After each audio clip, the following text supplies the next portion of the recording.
C'est sur cette bande désertique, au bord de l'océan Pacifique, que le futur plus grand complexe portuaire du continent sud-américain va voir le jour. Sur le chantier, les ouvriers sont à pied d'œuvre. C'est la dernière ligne droite avant son inauguration. Là, on voit le quai, puis l'endroit où seront prochainement les zones de déchargement. Nous prévoyons des flux annuels d'1 million de conteneurs. Les Chinois sont les principaux investisseurs du méga-projet de Chancay, à 75 km au nord de Lima. Principal partenaire commercial du Pérou, Pékin mise sur ce port pour renforcer son projet des nouvelles routes de la soie. Mais le gérant de l'entreprise COSCO Shipping insiste sur le fait qu'il est aussi une opportunité économique pour le Pérou. Avec ce projet, le Pérou va avoir de nouveaux débouchés pour l'exportation de ses produits agro-industriels, que ce soit des produits naturels ou des produits manufacturés. Et dans le futur, le port favorisera l'industrialisation du pays et la création de nouvelles industries. Le Pérou est déjà un gros producteur et exportateur de produits agricoles et renforcera donc ses échanges selon les promoteurs du projet, tout comme pour l'exportation de produits miniers transformés dont la demande asiatique ne cesse de croître. Inversement, Chancay sera la porte d'entrée de produits chinois sur tout le continent. Pour la petite ville de Chancay, ce mégaport constitue un grand bouleversement. Ses 60 000 habitants vivent principalement de la pêche artisanale et du tourisme. COSCO Shipping assure que ces activités pourront cohabiter et promet 1 500 emplois directs et 7 500 emplois indirects. Mais sur la plage, les habitants rencontrés sont inquiets. Ça va nous affecter parce qu'ils vont faire un grand port et ils vont fermer l'accès pour que personne ne puisse venir ici. Toute cette zone, tout autour, tout ça ne sera plus accessible. Comment est-ce qu'on va faire pour vendre et qu'est-ce qu'il va nous rester à manger après ça? Les pêcheurs, eux, sont divisés. Ils craignent de voir leur activité disparaître. Certains ont reçu des compensations de l'entreprise COSCO Shipping. D'autres non, et se plaignent de ne plus pouvoir pêcher à cause du bruit des travaux. Ils mettent des explosifs dans la colline et ça explose. Et quel effet ça a sur les poissons? Ça effraie les poissons, c'est sûr, parce que nous partons pêcher et il n'y a plus rien. On est obligé de sortir pêcher toute la nuit. La journée, ce n'est pas possible. Les plus jeunes commencent à chercher un autre travail parce que ça devient trop compliqué.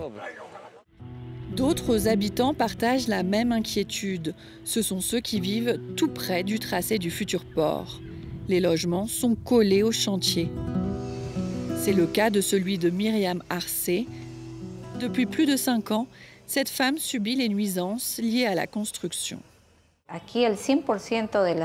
Ici, 100% des maisons qui jouxtent ce projet sont complètement fissurées.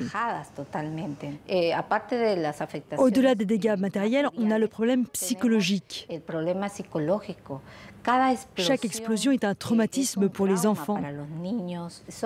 Il y a des mouvements telluriques tous les jours, imaginés depuis tant d'années. C'est un stress psychologique, c'est un impact sur notre santé qui n'a pas été pris en compte, qu'ils n'ont pas voulu prendre en compte. Myriam Arce s'inquiète aussi pour l'avenir. Difficile d'imaginer l'arrivée des plus gros porte-conteneurs au monde, les triple E, dans cette petite baie de pêcheurs et de surfeurs. Chancay est une petite ville et un tel projet avec 15 quais, ça ne peut pas rentrer.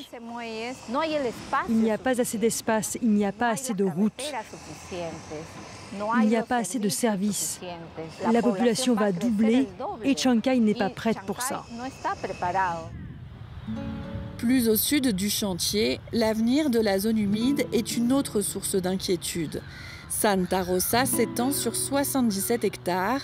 La réserve, protégée par la loi, accueille 89 espèces d'oiseaux, dont 40% d'oiseaux migrateurs, et une flore d'une grande biodiversité.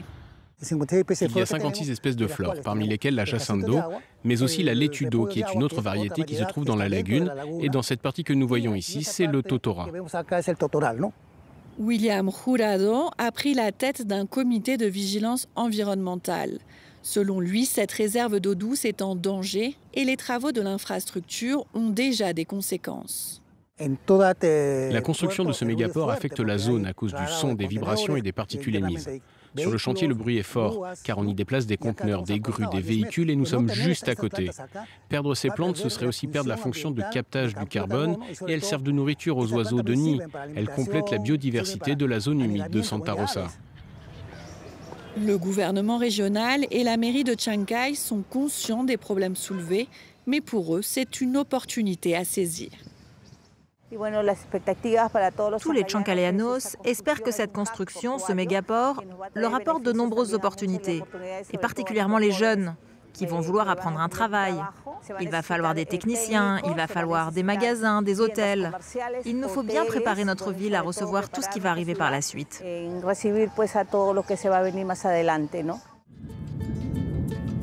La population de Chancay devra s'adapter à ces gigantesques bouleversements.